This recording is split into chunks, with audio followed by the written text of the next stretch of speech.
Queria chamar aqui o Roger, queria que a Ludmila viesse também, o Eduardo, a Débora. E eu queria apresentar essa família para vocês. Essa família que eu tenho certeza que você já ouviu. O Daniel você já conheceu, né? Essa família que eu tenho certeza que você já ouviu falar muito, a família Yoshimura, que estão lá em Lixinga, em Moçambique. Essa família é muito querida por nós, essa família que serve ao Senhor do outro lado do mundo, e eles têm contado para a gente desde de sexta-feira as coisas que Deus tem feito lá, e tem enchido o nosso coração. E tem enchido tanto o nosso coração, que eu queria, antes de mais nada aqui, já compartilhar com você um sonho da nossa igreja, para os próximos 5 anos. E eu queria que você guardasse esse sonho no seu coração e orasse a respeito dele. É de que nos próximos 5 anos dessa igreja saia um missionário. Se você olhar em volta, talvez você esteja olhando um próximo Roger Yoshimura, uma próxima Ludmila, um próximo Eduardo, uma próxima Débora, que vai... O que aconteceu? A Eliane estava vibrando. Ah, tá bom. Eita, a Eliane já está mandando alguém já. A Eliane já está enviando já. E sabe, irmãos, isso é um sonho do nosso coração. Um sonho de que, num futuro próximo, a gente possa ter o presente de Deus, de poder dizer, nós, como igreja, enviamos um missionário. Hoje nós participamos da vida da família Yoshimura, da família Ott Silva, mas nós queremos enviar alguém daqui. Então, compartilha comigo, com a liderança da igreja, desse sonho. Então, comece a sonhar conosco sobre isso, para que daqui 5 anos a gente possa daqui fazer um culto de envio. Gente do céu, isso vai ser uma benção. Amém? Nós vamos ficar agora com a palavra do Roger. Abra o seu coração e que você possa ser abençoado em nome de Jesus. O Roger vai se apresentar, vai falar um pouco sobre eles. Ludmila, obrigado, Deus abençoe vocês. Eu sei que o trabalho de vocês é maravilhoso. Eduardo, Débora, top, hein? Fica aí, pausa aí. Mora com a gente aí. Gente, Roger. Obrigado. Irmão, Deus abençoe. Pessoal, obrigado, bom dia. Obrigado, minha família. O Daniel já se apresentou, né? O Daniel é Relações Públicas da nossa família. Sim. Deixa eu só, que eu não estou acostumado. Esses 4 anos não tem nada disso aqui. Deixa eu me acostumar. Irmãos, bom dia, mais uma vez. Um prazer estar com os irmãos. Prazer também ver rostos orientais, né? Aqui na igreja, né? Toda vez que eu vejo um japonês crente, meu coração me alegra, né? Uma vez na minha igreja em São Bernardo, foi uma japonesa, a minha igreja é de São Bernardo, né? Lá de São Paulo, foi uma japonesa no culto a primeira vez. E a pessoa da recepção que estava trabalhando era japonesa. E quem estava pregando era eu. A mulher foi embora, falou, gostei dessa igreja. Porque quem me recebeu foi um japonês, quem pregou foi um japonês, eu vou voltar aqui. Irmãos, prazer estar aqui. Nós temos sido abençoados pela igreja há 4 anos. Ficamos 4 anos em Moçambique, voltamos agora para um tempo de descanso, rever a família, os avós e as igrejas também, né? Então, um prazer estar aqui com os irmãos. Nossa gratidão assim a Deus e a cada um de vocês que tem de maneira generosa nos abençoado, né? Nesses 4 anos aqui. Assante, como diz no dialeto local, né? Muito obrigado. Irmãos, eu gostaria de compartilhar, deixa eu ver se vai funcionar aqui. Gostaria de compartilhar um texto da palavra de Deus que está no Evangelho de João, capítulo 3. Embora quando vem missionário, o pessoal quer ouvir histórias, né? E ouvir coisas. Foi ontem. Foi ontem e acredito que foi muito, muito bacana. Queria meditar no texto de João, o encontro de Jesus com Nicodemos. O texto vai ser projetado aí na tela, a nova versão transformadora. Se for a que você usa, vai ficar fácil. Se não, se for diferente, você pode acompanhar na tela. Tá bem? O assunto aí do texto é essa frase, né? O nosso relacionamento, é a evidência do nosso novo nascimento. Nós vamos ver no texto qual é o tema dessa conversa de Jesus com Nicodemos, né? E é um tema muito sério, um tema muito propício, né, para todos nós que estamos aqui, que é o que dá sentido para tudo que acontece na igreja, né? Tudo que acontece na igreja é fruto desse assunto aqui. Então vamos juntos aí. Havia um fariseu chamado Nicodemos, líder religioso entre os judeus. Quem era esse Nicodemos? Nicodemos fazia parte do povo de Deus. Era alguém que tinha linhagem do povo da aliança do Antigo Testamento. Então ele era uma pessoa que fazia parte do povo de Deus. Mas ele não era só isso. Ele era também um fariseu. Fariseu era uma das seitas que existia na época. Mas não era qualquer seita. Era aquela seita mais zelosa da palavra de Deus. Então havia um homem chamado Nicodemos, um fariseu, da seita daqueles mais zelosos da palavra de Deus. Mas ele não era só isso também. Ele era também um líder religioso entre os judeus. Ele tinha cargo na igreja da época, né? Provavelmente fazia parte daqueles grandes do Sinédrio. Um religioso completo, Nicodemos. É assim que começa a história aqui. Havia um fariseu chamado Nicodemos, líder religioso entre os judeus. Certa noite, veio falar com Jesus e disse... Interessante que os comentaristas vão dizer que Nicodemos vai procurar Jesus à noite por talvez algum receio, algum medo, alguma maneira de manter as aparências com aqueles que não viam Jesus como o Messias enviado, questionava a autoridade de Jesus, então ele vai procurar Jesus à noite. Certa noite veio falar com Jesus e disse: Rabi, que significa mestre, todos nós sabemos que Deus enviou o Senhor para nos ensinar. E o texto bíblico diz que Jesus ensinava com autoridade, diferente dos outros mestres da lei. Todos nós sabemos que Deus enviou o Senhor para nos ensinar. Seus sinais são prova de que Deus está com o Senhor. É por isso que Jesus fazia milagres. Por que Jesus e os apóstolos faziam milagres? Para que, ao crer nos milagres, as pessoas também criam, ou deveriam crer também nas palavras de Jesus ou dos apóstolos, né? Seus sinais são prova de que Deus está com o Senhor. Jesus respondeu: eu lhe digo a verdade. Quem não nascer de novo não verá o reino de Deus. Interessante aqui, porque Nicodemos vai procurar Jesus, provavelmente ele tem uma lista de perguntas, né?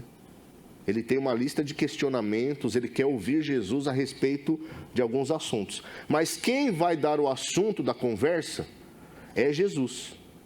Nicodemos vai à procura de Jesus com alguma demanda de resposta, mas quem vai introduzir o tema dessa conversa aqui vai ser Jesus.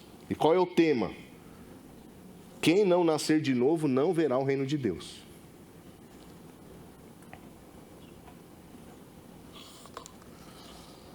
Nicodemos não entende. Como pode um homem velho nascer de novo? Não entendeu. O religioso, mestre da lei, líder fariseu, não entendeu as palavras de Jesus. Falta algo. Como pode um homem velho nascer de novo? Perguntou Nicodemos. Acaso ele pode voltar ao ventre da mãe e nascer uma segunda vez? Claro que não, né? Nicodemos quer saber como isso é possível, ou do que se trata esse nascer de novo. E aí Jesus vai continuar o texto. Por isso, queria mostrar hoje no texto aí 3 verdades sobre o novo nascimento. Na teologia, o termo é regeneração, né? Mas no texto bíblico, Jesus apresenta como novo nascimento. Então, o que é isso? Vamos ver juntos aí. 3 verdades sobre esse novo nascimento que Jesus apresenta como tema para a conversa com Nicodemos. Queria mostrar para vocês a necessidade desse novo nascimento, a origem desse novo nascimento e a evidência desse novo nascimento. Então vamos juntos aí. Jesus respondeu: eu lhe digo a verdade, ninguém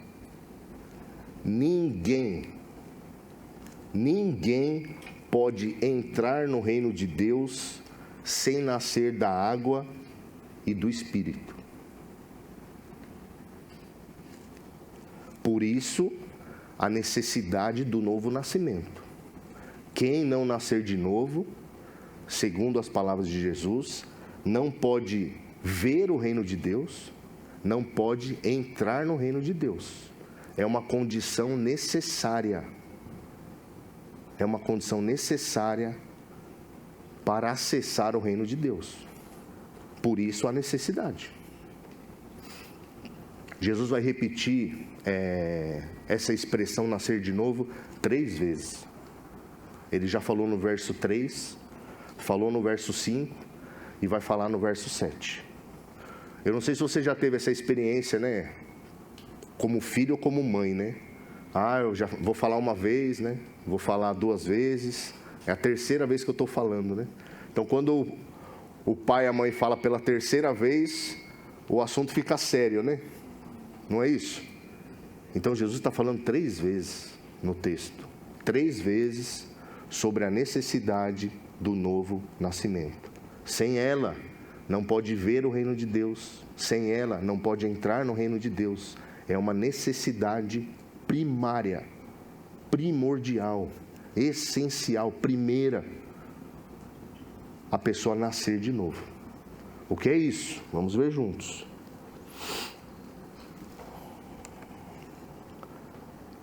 Jesus respondeu: eu lhe digo a verdade, ninguém pode entrar no reino de Deus sem nascer da água e do Espírito. Vimos aqui qual é a necessidade, né, do novo nascimento. É uma necessidade, Jesus insiste nesse assunto 3 vezes. E eu queria falar agora sobre a origem, gastar mais tempo com a origem do novo nascimento. Desculpa que a minha bochecha, eu acho que eu engordei um pouco nesse tempo do Brasil. E aí toda vez que eu falo, o microfone desce. Eu acho que vou ter que almoçar menos hoje. A necessidade do novo nascimento, imperativo. Sem ela, não pode ver o reino, não pode entrar no reino. É uma necessidade primeira para todos nós, nascer de novo. Qual é a origem desse novo nascimento? Jesus vai explicar. Verso 6. Os seres humanos podem gerar apenas vida humana, mas o Espírito dá à luz vida espiritual. Qual é a origem desse novo nascimento? É sobrenatural. Esse novo nascimento não é produzido por vontade humana. Esse novo nascimento não tem intervenção humana. Esse novo nascimento é produzido pelo Espírito. É algo sobrenatural, sem as mãos humanas. Deus vai fazer isso acontecer. Qual é a origem do novo nascimento? Sobrenatural. Nós cremos no sobrenatural desde o novo nascimento, que nos coloca dentro da igreja. Portanto, não se surpreenda quando eu digo é necessário nascer de novo. Está aqui as 3 vezes. Verso 3, nascer de novo. Verso 5, nascer de novo. Verso 7, nascer de novo. É muito sério. É muito sério a necessidade de que cada um de nós tenha passado pela experiência do novo nascimento. Sem ela, não pode ver o reino. Sem ela, não pode entrar no reino. Qual é a origem dela? Sobrenatural. celestial, divina. Quem produz isso? O Espírito. O Espírito dá à luz vida espiritual. Nossa, que Espírito é esse? É o Espírito Santo de Deus. E como que ele funciona? Como que ele age no nosso meio?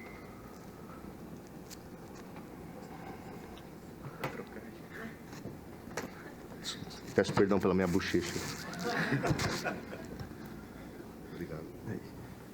Como que o Espírito faz isso? Jesus vai dizer também, verso 8, o vento sopra onde quer. Jesus está agora comparando o Espírito como um vento. O vento sopra onde quer. Assim como você ouve o vento, mas não é capaz de dizer de onde ele vem, nem para onde vai, também é incapaz de explicar como as pessoas nascem do Espírito. Tem duas informações aqui. O que é nascer de novo? Nascer do Espírito. Não é o nascimento humano nosso convencional, fruto do relacionamento amoroso do meu pai e da minha mãe. Eu nasci. É outro nascimento. É um nascimento do Espírito. Uma concepção divina, de origem divina e sobrenatural. Quem faz isso? O Espírito. Como? Ele é como um vento. Você não controla, você não domina, ele é imprevisível, ele é incontrolável. E o Espírito de Deus faz isso no meio do seu povo. Por isso, nós podemos nos reunir como igreja com expectativa. Qual a expectativa? Que o Espírito de Deus está entre nós e ele, como esse vento incontrolável, pode fazer algo no nosso meio. Não é isso, irmãos? Quem sabe, se não é hoje, o dia que esse Espírito, de maneira incontrolável, indomável, imprevisível, não pode produzir no nosso meio um novo nascimento. Ou quem sabe, esse mesmo Espírito imprevisível, incontrolável, indomável, pode alcançar cada um de nós e revigorar as nossas forças que se foram. Ou nos encher de esperança, porque já está no nível de reserva, né? Ou nos pode encher novamente de ânimo,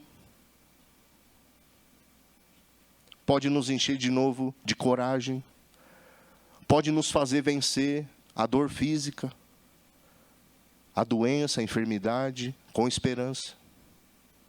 Esse mesmo Espírito pode nos levar a tomar decisões sérias na nossa vida, ou a manter firme as decisões que nós tomamos. Ele pode fazer isso. Por quê? Porque ele é como esse vento, incontrolável. É o Espírito de Deus agindo no meio do seu povo. Por isso nós nos reunimos sempre com expectativa. Deus vai fazer alguma coisa no nosso meio. A nossa expectativa é sempre vir aqui, nos reunirmos, né, como igreja, e queremos sair diferentes, né, tocados com uma palavra, de alguma maneira. E por que essa expectativa? Porque o Espírito de Deus faz isso. E quem sabe ele pode fazer isso, nascendo alguém novamente, ou levantando aquele que está mal das pernas, né, revigorando, enchendo novamente de coragem, enchendo novamente de esperança, fazendo sair aí da zona do conforto ou da apatia e colocando a gente de novo em movimento. O Espírito pode fazer isso. E se ele fizer, se entregue, né? Deixa Deus conduzir, porque esse vento é incontrolável, imprevisível, indomável. Quando ele vem, Lá em Moçambique, quando ele vem, ele derruba até telhado de igreja. Eu mostrei até foto ontem. Porque o vento é muito forte. Essa é a origem. A origem é sobrenatural. A origem é do Espírito de Deus atuando sobre as pessoas como um vento muito forte. Como pode ser isso? Perguntou Nicodemos. Nicodemos não entendeu essas palavras. Por quê? Falta algo. A cabeça dele está muito cheia das palavras de Deus. Extremamente zeloso pela palavra de Deus. Líder no seu grupo religioso. Mas ainda assim falta algo sobrenatural para que ele entenda essas palavras. Como pode ser isso? Jesus respondeu: você é mestre e respeitado em Israel, não entende essas coisas? As muitas palavras não são suficientes para você viver essa experiência. O nível intelectual e acadêmico é limitado para a pessoa ter essa experiência. Como pode ser isso? Eu lhe digo a verdade. Falamos daquilo que sabemos e vimos, e no entanto vocês não creem em nosso testemunho. Se vocês não creem em mim quando eu falo de coisas terrenas, como crerão em coisas celestiais? Coisas celestiais. Irmãos, céu e inferno existe, ainda que você não queira pensar sobre isso.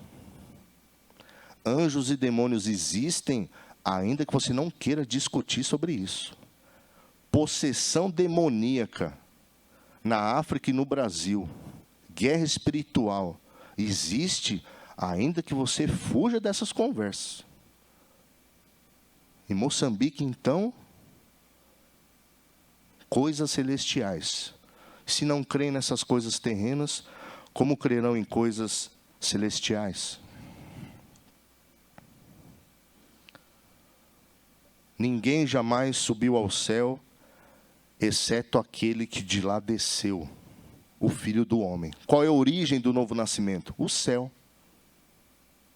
Esse novo nascimento tem como origem o céu. Ele desce do céu. Vem através do Espírito. O céu é a origem do novo nascimento.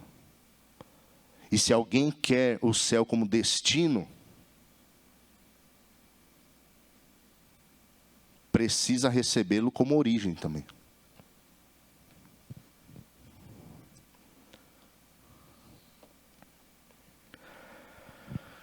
E como Moisés, no deserto, levantou a serpente de bronze numa estaca, Jesus está lembrando um episódio do livro de Números, capítulo 21. É necessário que o Filho do Homem seja levantado. Qual é a origem do novo nascimento? O sacrifício do Filho. Se o Filho não fosse levantado no madeiro, esse novo nascimento não seria possível. Para que todo o que nele crer tenha a vida eterna.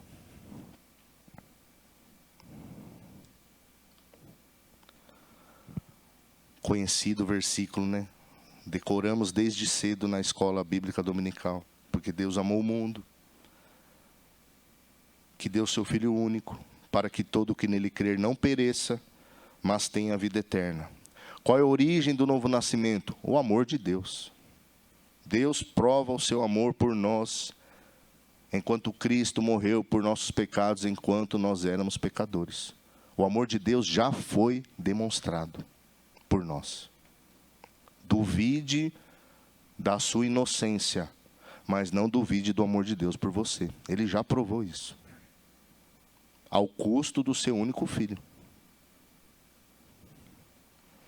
Deus enviou seu Filho ao mundo, não para condenar o mundo, mas para salvá-lo por meio dele. Qual é a origem do novo nascimento? Um plano maravilhoso de Deus para alcançar pecadores como eu e você. E qual é o esforço missionário que a igreja faz? Levar essa palavra aonde ela precisa ser ouvida. Porque tem outros pecadores aí que precisam ouvir isso. Precisam nascer de novo. Porque se não nascer, não pode ver o reino, não pode entrar no reino. É uma condição necessária.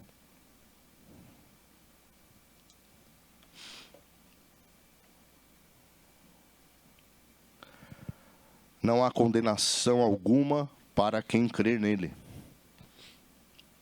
Mas quem não crê nele já está condenado. Já está condenado. Por não crer no Filho único de Deus. Irmãos, nós temos muitos problemas nessa vida, certo? Mas um problema já está resolvido. Eu tenho paz com Deus. Não estou sob juízo de Deus. Porque se estivesse, a condenação seria justa, razoável. A punição seria justa, razoável.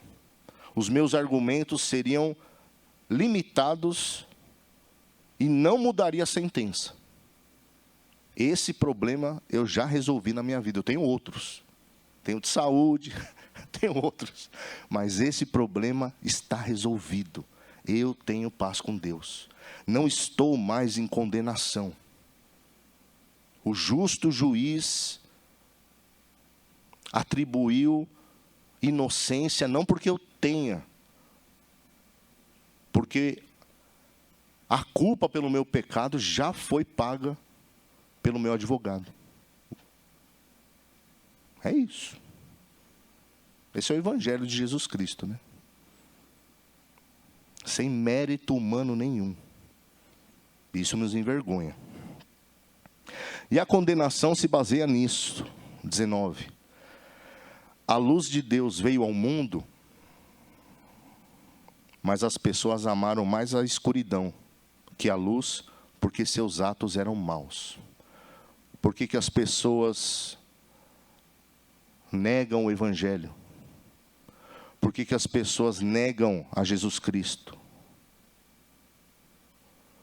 Porque amaram mais a escuridão, diz o texto bíblico. A luz tem esse poder de revelar o nosso pecado e nos fazer chegar na cruz de joelhos. E nem todo mundo quer chegar até Deus de joelhos.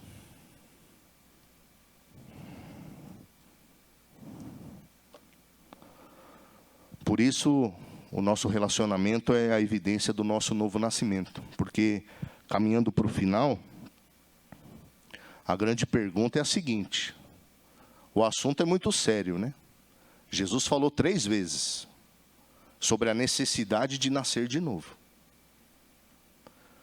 O assunto é muito sério, porque se não nascer de novo, não pode ver o reino, não pode entrar no reino, já está em condenação. Essa origem é sobrenatural, divina. Fruto do Espírito de Deus, fruto do sacrifício do Filho, fruto do amor de Deus. Qual é a grande pergunta? Como que eu sei que esse negócio aí aconteceu comigo? Não sei se você está com essa dúvida aí. Como que eu sei que esse negócio aconteceu comigo? Por isso, qual é a evidência do novo nascimento? A evidência está nos últimos versículos. Versículo 20. Quem pratica o mal, odeia a luz. E não se aproxima dela, pois teme que seus pecados sejam expostos. Se quem pratica o mal odeia a luz, se a luz veio ao mundo e você foi para a luz, você odeia o mal? Qual é a evidência do novo nascimento? Um profundo problema com o pecado. Não é isso? É muito difícil pecar agora. A consciência agora nos cobra. O travesseiro agora tem espinho. O sono vai embora. Aquela visão bonita do espelho não fica mais legal. Por quê? Porque o pecado agora é um acidente de percurso que a gente não quer cometer. E toda vez que comete, entra em crise, né? De novo. Mais uma vez. Eu não acredito.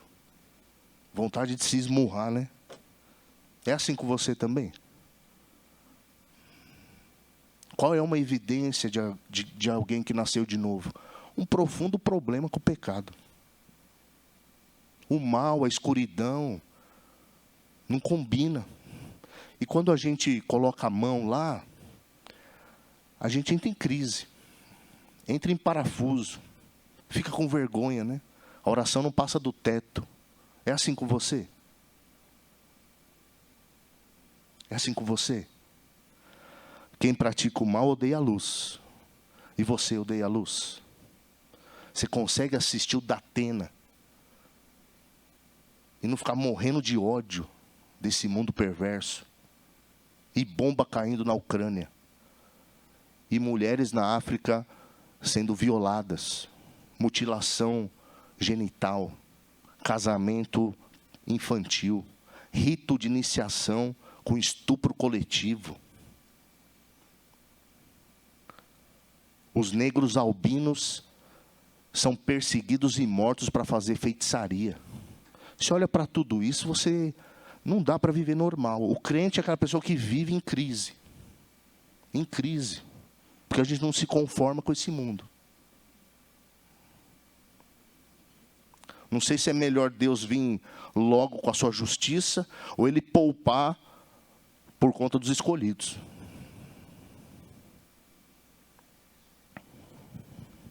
Minha esposa fala que eu prego bravo, viu? Não estou bravo com ninguém, irmãos. Estou bravo comigo. Qual é a outra evidência? Versículo 21. Mas quem pratica a verdade se aproxima da luz, para que os outros vejam que ele faz a vontade de Deus. Qual é a outra evidência que você nasceu de novo? Você anda nessa luz. E dessa luz você não se distancia. Dessa luz você não volta atrás. Essa mão no arado só tem via única, sentido obrigatório. Qual a evidência de quem nasceu de novo? Alguém que anda na luz. Você tem andado na luz? O pecado é um problema na sua vida. Você sofre por causa do pecado. Você olha o Datena. É o Datena, passa aqui, né? É nacional. Você assiste o Datena. Você fica indignado com a maldade humana.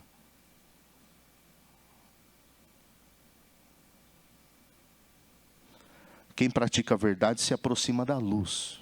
Essa é uma evidência que você nasceu de novo. Que você agora foi regenerado por Deus. O Espírito veio um dia e tudo ficou diferente. Tudo mudou. Houve uma transformação que você não sabe explicar, não sabe escrever como é, um novo sentido, uma nova convicção que aqueles que estão do seu lado não entendem, porque é loucura, mas essa convicção você não abre mão. Para que os outros vejam que ele faz a vontade de Deus. Os puritanos, um grupo protestante do passado, né? Os puritanos diziam que era possível você ter 3 evidências que você nasceu de novo. Uma evidência era o que eles chamavam de silogismo lógico. Você fazer uma combinação lógica de afirmações bíblicas. A Bíblia diz que eu sou pecador. Eu sou pecador. A Bíblia diz que Deus morreu pelos pecadores. Deus morreu por mim. Quem crê em Jesus Cristo tem perdão de pecados e a vida eterna. Eu creio em Jesus Cristo, logo tenho a vida eterna. Era uma maneira que eles entendiam como evidência para que você nasceu de novo. A segunda maneira era você olhar para o fruto do Espírito. A Bíblia diz que quem nasceu de novo, né, recebeu o Espírito de Deus, e o Espírito promove na pessoa o fruto do Espírito. Eu vejo na minha vida esses frutos. Logo, eu nasci de novo. Mas a terceira é aquela que está lá em Romanos capítulo 8. Aquela que é imbatível. Aquela que vence qualquer argumento lógico. É aquilo que Paulo fala no capítulo 8 de Romanos, dizendo o seguinte: vocês não receberam um espírito que os torne de novo escravos, medrosos, mas sim o Espírito de Deus, que os adotou como seus próprios filhos. Agora, nós o chamamos Abba Pai, papaizinho, pois o seu Espírito confirma ao nosso Espírito que somos filhos de Deus. É o que é chamado de testemunho interno do Espírito. Essa é a maior evidência de Paulo lá em Romanos. É o Espírito de Deus testemunhar com o seu Espírito, com o meu Espírito, que você é filho de Deus. Esse testemunho é pessoal, intransferível, personalizado, particular, privado. Só você vai saber isso. Mas não importa quantas vezes você tenha lido a Bíblia, quantos sermões você tenha ouvido, quantos louvores você tenha cantado. É um testemunho pessoal de Deus com você. Dizendo: você é meu filho amado. Dos teus pecados eu não me lembro mais. Lanço no fundo do oceano, como diz um pregador, né? E põe uma placa: é proibido pescar. O seu nome foi escrito no livro da vida. Não há mais condenação sobre a sua vida. Agora eu chamo de amigo. É esse tipo de testemunho. Você o tem? O assunto é sério, irmãos. Porque Jesus o tornou sério falando 3 vezes. A necessidade do novo nascimento. Qual é a origem? Sobrenatural. O Espírito de Deus vai produzir isso. Qual é a origem? O sacrifício do Filho. Ele foi levantado para isso acontecer. Qual é a origem? O amor de Deus sobre nós. Qual é a origem? Um plano maravilhoso de Deus para nos resgatar e nos propiciar isso. Qual é a evidência? Um profundo problema com o pecado. Qual é a evidência? Se aproximar da luz. Por isso nós encerramos com expectativa também, que o Espírito de Deus é como esse vento, indomável, imprevisível, incalculável, poderoso, que pode fazer isso com você. E se ele fizer, se entregue. E pode fazer também com você que já nasceu de novo, reanimando, reerguendo, reenchendo as baterias, né? Sem a inflação do Putin. Porque esse combustível é vida. Nos coloca em movimento. Amém, meus irmãos? Quero encerrar. Podemos orar por isso. Que o nosso relacionamento seja a evidência do nosso novo nascimento com Deus. Deus nos abençoe, Deus nos conduza sempre vitoriosos e confiantes na obra dele, capacitados e dirigidos pelo Espírito dele, sabendo que o amor dele por nós já foi mostrado. Amém? Vamos orar. Senhor, muito obrigado pela nossa manhã. Recebe todo o culto prestado ao Senhor, todo o louvor, toda a adoração. Receba como gratidão, oferta agradável ao Senhor. Que a Tua palavra poderosa possa vir ao encontro de cada um de nós de maneira personalizada, individual. Cada um receba aquilo que precisa receber do Senhor em nome de Jesus. Amém. Irmãos, muito obrigado. Deus abençoe.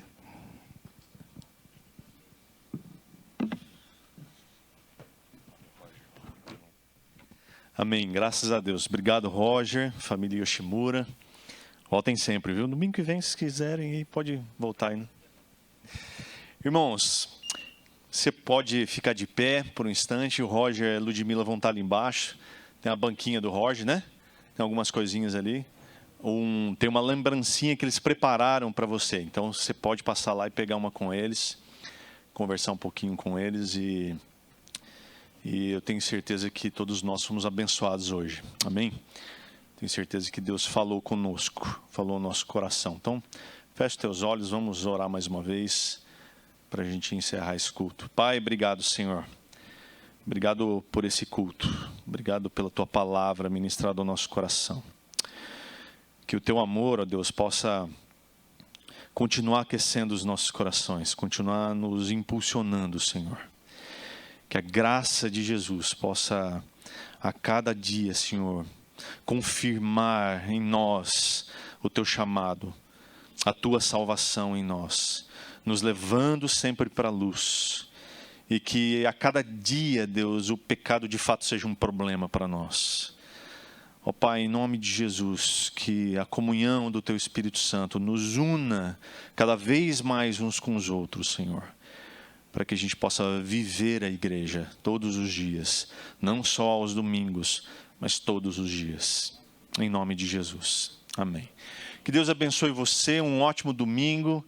Para os batizandos, amigos, familiares e igreja, até às 16 horas, se Deus quiser. Um abraço.